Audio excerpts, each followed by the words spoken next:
Hi అండి. నేను మా ఐజా ఇప్పుడు వలిమా దావత్కి వెళ్తున్నాం. మా ఐజా పాప చూడండి ఎంత బాగా రెడీ అయిందో. మేమిద్దరం కలిసి అయితే వలిమా ఫంక్షన్కి అయితే వెళ్తున్నాం. ఈరోజు నేను పెట్టాను మేము వెళ్ళే ఫంక్షన్కి. ఓకేనా మరి? Bye bye.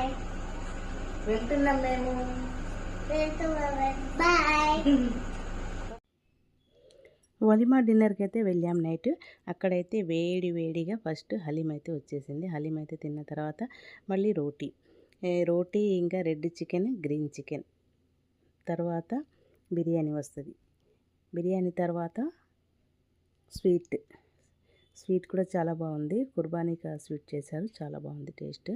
ఇక ఇవైతే 1 బై 1 అయితే వస్తుంటాయి టేబుల్ మీదకి. అన్నీ అయితే చాలా బాగున్నాయి. మేమందరం అయితే ఒకే టేబుల్ మీద కూర్చొని తిన్నాం. ఇదైతే మటన్ బిర్యానీ కూడా చాలా బాగుంది. అన్నీ తినేసి పెళ్లి కూతురు దగ్గరికి వెళ్ళి వీడియో తీసుకొని ఫోటో తీసుకొని అయితే వచ్చేసాం.